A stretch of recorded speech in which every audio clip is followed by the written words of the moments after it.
You wake up and the first thing you see is a body. It is lying on a table 3 feet from your bed. The person has been dead for 2 days. You can smell it, that sickly sweet odor of decay that never leaves this place. You get dressed, eat a piece of bread, and walk past another body in the hallway. This one is fresh. It arrived during the night. You step over it carefully and continue to the main room where 6 more bodies are laid out waiting. You do not know their names. You do not know how they died. You just know that by the end of the day, you will have touched every single one of them. You will have washed them, prepared them, and arranged them. And tomorrow there will be more. There are always more. You live in a building filled with the dead. You eat your meals surrounded by corpses. You sleep within arm's reach of decay. This is not a prison. This is not a punishment. This is your home. And this is your job. This was the grim reality in Europe and America throughout the 18 and early 1900s, a time when death was far more visible and constant than it is today. Disease, poverty, and poor medical care meant people died frequently and often without family to care for their remains. Hospitals were places where poor people went to die, not recover. Morgues and death houses were necessary institutions to handle the overwhelming number of bodies. But these facilities needed staff.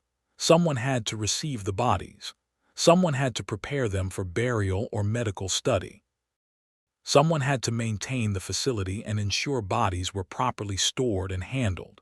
And because the work involved constant contact with death and decay, these workers often lived on site. They were given small apartments or rooms within the morgue itself. They ate their meals in buildings where corpses were stored. They slept in rooms separated from the dead by only a thin wall. They existed in a liminal space between the living and the dead, performing work that was essential, but so disturbing that society preferred to forget these people existed at all. His name was Heinrich. He was 41 years old when he became a morgue keeper in Berlin. He had worked as a hospital orderly for most of his adult life, cleaning wards and assisting with basic patient care. But he lost that job when the hospital reduced staff during an economic downturn. Heinrich was unmarried and had no family left. His parents were dead. His brother had moved to America years ago and never wrote. Heinrich needed work and housing. When the city morgue advertised for a keeper, Heinrich applied. He was told the position included lodging in the morgue building itself. Heinrich hesitated when he heard that, but he had nowhere else to go and no other job prospects. The pay was steady. The lodging was free. He accepted. The morgue director handed him a set of keys and showed him to a small room on the second floor, directly above the examination room where bodies were autopsied.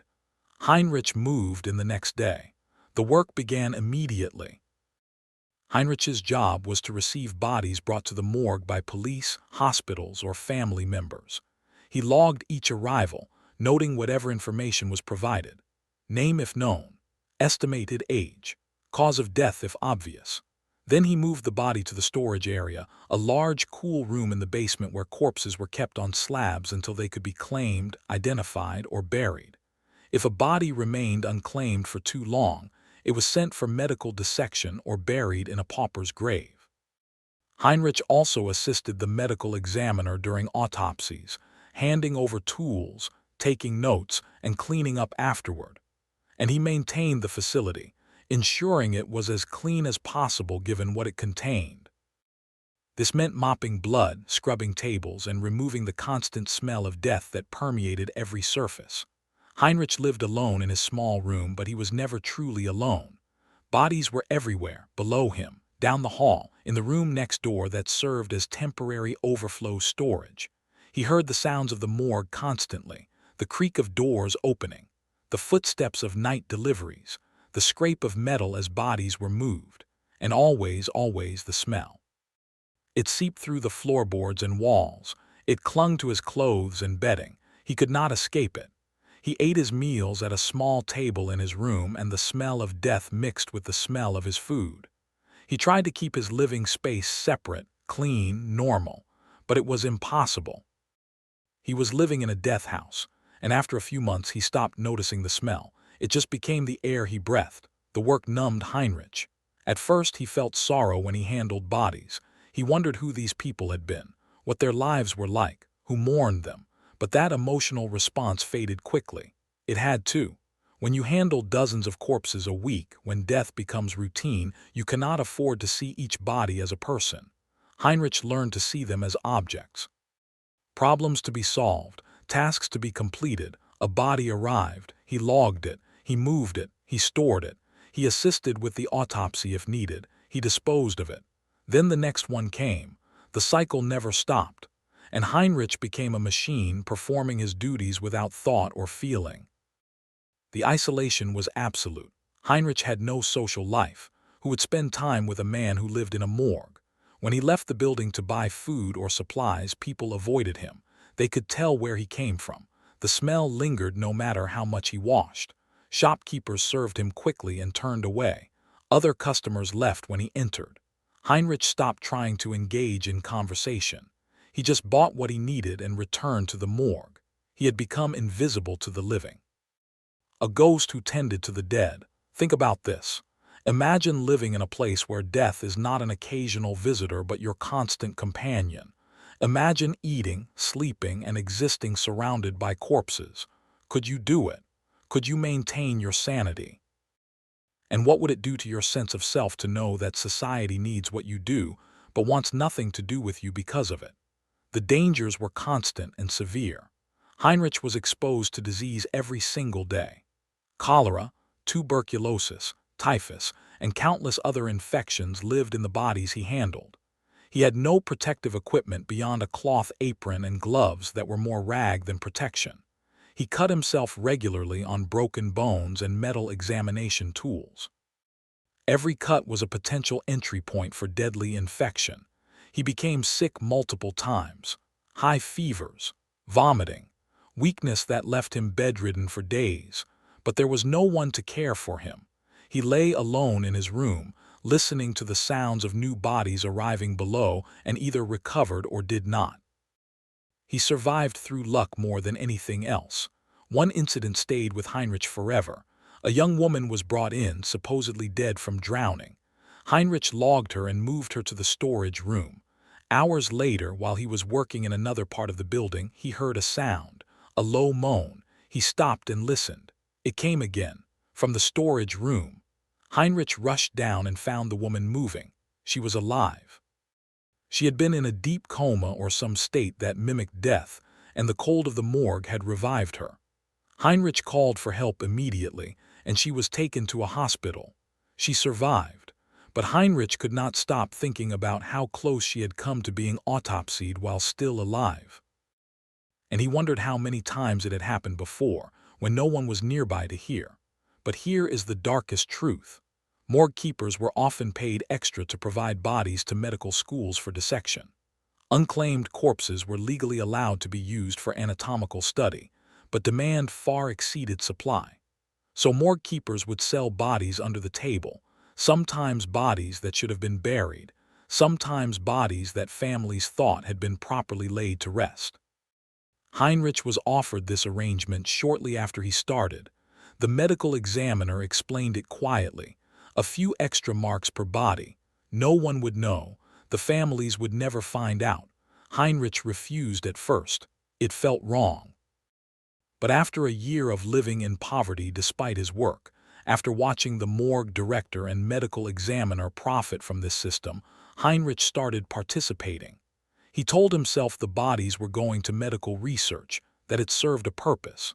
But he knew he was violating the trust of grieving families, and that knowledge ate at him. Now think about this.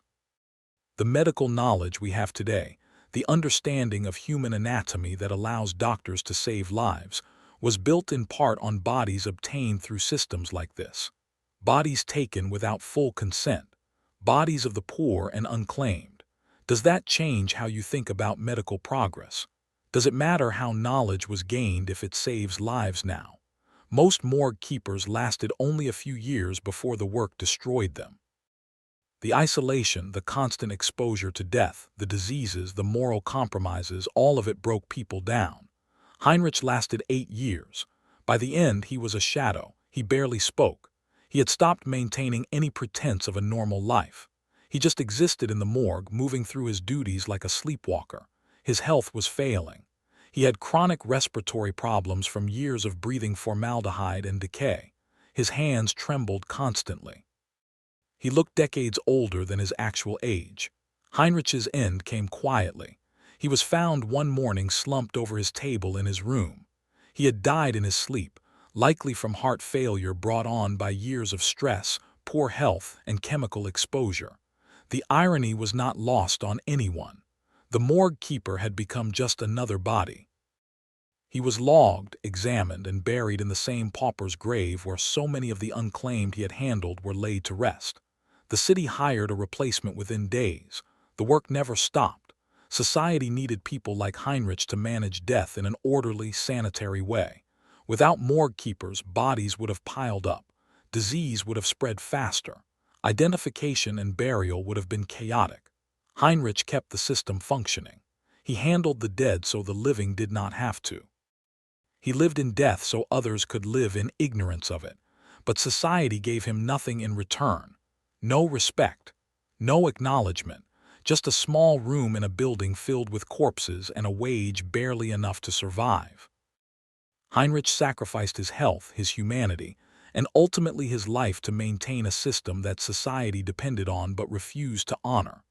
The job eventually changed. Modern morgues are sterile facilities with proper ventilation, protective equipment, and staff who live elsewhere. Workers have shifts, go home, and have lives outside their profession. But during Heinrich's time, morgue keepers lived in the buildings they worked in, surrounded by death every hour of every day. They were trapped between worlds, neither fully among the living nor the dead. Heinrich is gone now. The morgue where he worked has been demolished and replaced. The bodies he handled have long since turned to dust. But the work he did, the service he provided, made urban life manageable during a time when death was overwhelming. He lived among corpses so families could have their dead handled with at least some dignity. He existed in darkness so others could avoid it. No one remembers his name, but for 8 years, he was the buffer between the living and the constant, crushing presence of death. If you think being a morgue keeper who lived on site was the darkest job in history, there were others. Jobs that forced people even closer to death. Jobs that demanded even more from those desperate enough to accept them. Jobs that left even less behind when the workers finally broke.